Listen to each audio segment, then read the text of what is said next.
Hi again, everyone. This video is sponsored by contribution from Kim, and here's her story. Hi, Ollie. You may use my first name, Kim, when reading this. This story will be relatively short, but I would appreciate any insight. My 86-year-old mother has always been a narcissist, anorexic, and an alcoholic, and I can now officially add demented to the description. My father died when I was 8, leaving me with her and my sadistic, alcoholic, golden child, narc older brother. She threw me out of the house when I was 19 and had very little to do with me as an adult, except to call her right to ask me for money. For example, she once demanded that I pay her back for what little of my high school and college tuition she had paid for. Over 50% was paid for by scholarships, grants, and me, the cost of raising me in general. I refused. After all, she didn't ask my brother for any such reimbursement or for the legal cost of his numerous DUIs. She didn't go to my college graduation, even though I, like a lot of your viewers, was the first woman in the family to finish college. She showed up at my wedding drunk and late after threatening not to come at all because I had a black bridesmaid and I didn't want my dickhead brother to walk me down the aisle. She showed no interest in my pregnancies and the births of my 2 children, her only grandchildren. She lived with an abusive boyfriend in a trailer park for several years and seemed to have been the target of several grifter neighbors who ran errands for her in exchange for cash, mainly buying gin and cigarettes for her as her health, continence, and mobility declined. She fell in her trailer while drunk and broke her hip 2 years ago. And it was then that I was contacted by a neighbor and the hospital social worker, as I am her only surviving relative. She was diagnosed with acute alcoholism, alcoholic dementia, depression, and malnutrition. Although she claimed to have mysteriously been in the hospital at various times to get attention from people, it turns out she has not been to a doctor since 1971. Following her hip surgery, I made sure she applied for Medicaid, and I had her placed in a very good nursing home, which she hates because she is actually expected to eat real food and isn't allowed to smoke or drink there. She refuses to eat the nursing home food to the point where she is often put on nutritional shakes to keep her weight stable. She has refused to cooperate with physical and occupational therapy, even though she should totally be walking on her own at this point 2 years later.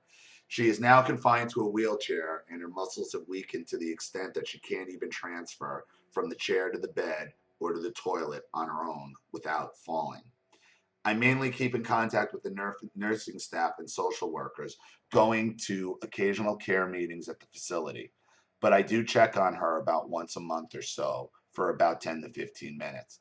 I hate visiting her so much. She always has some kind of snide comment to make about my appearance. Why the hell are you wearing that lipstick? You look pregnant in that dress. When are you going to get your damn haircut? Only whores wear red nail polish. You always did have a fat ass. I was going to ask you if you wanted my coat, but it's way too small for you. And it's really started to dent my well fought for self-esteem. The nurses that think these statements are just the dementia talking, but she's always said this kind of thing, said this kind of things to me. She wants me to feel disgusting, ugly, and grotesque. Do I keep the visit short or just gray rock her for the time that she is left? I seriously thought she'd be dead by now, or stop visiting her altogether. Thank you in advance for your help.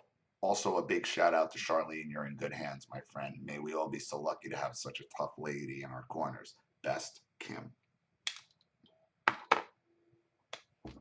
Your visiting her is giving her the narcissistic fuel she needs to stay alive.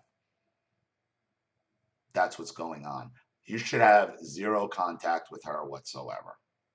She made her bed. Does she care where you went when she threw you out at 19? No. No.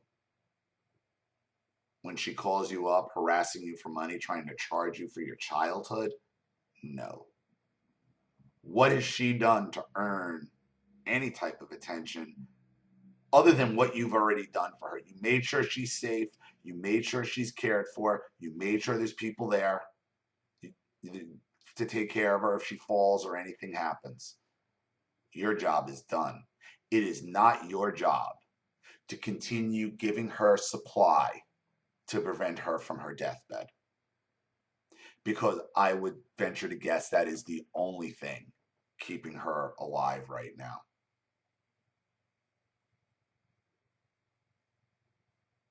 Is the supply she gets from putting you down. The same put downs that you've been hearing your whole life. And yes, geriatric nurses will always blame it on the dementia because demented people say demented things. Okay? I would question how demented she really is because she knows what to say to you when you're around to spark a reaction that she knows she wants to get. So, a lot of times these seniors will hide behind dementia, these senior narcissists. And the dementia nurses are there to try to make you feel better. Oh, it's not real. And you don't want to have to go back and forth and back. Hey, listen, they're the ones that got to deal with her. So that's their coping mechanism of dealing with people like your mother because it ain't their job to try to cure her. It's their job to make sure that they're safe and to make sure they can go home without strangling one of these people. You've done everything, you've done more than you need to do in regards to your mother. You've done more than I'll do for Drunky or me, Enormous. That's for goddamn sure. I don't give a shit what the hell happens to them. You've done everything you need to do. And if you thought she'd have been dead by now, she probably would have if you had just left her there. That's what my father whispered to Virginia as they were moving her to a permanent place for difficult people because she did the same thing and they tried to throw her out. And he whispered, it's like, you're going there forever and nobody's coming. And she was dead, I think, 30 hours later. She didn't even last a full day in that new place before she went into congestive lung failure. Horrible. Horrible. The narcissist will hang on to anything they can to stay alive. And when their lifeblood has been the supply of scapegoating you, the only answer is to cut it off. It's not those shakes that's been sustaining your mother. It's the supply you're allowing her to get by going there. So thank you for your contribution. Thank you for your story. I hope that helps. Thank you to everybody watching. Please leave any opinions or advice in the comment section below.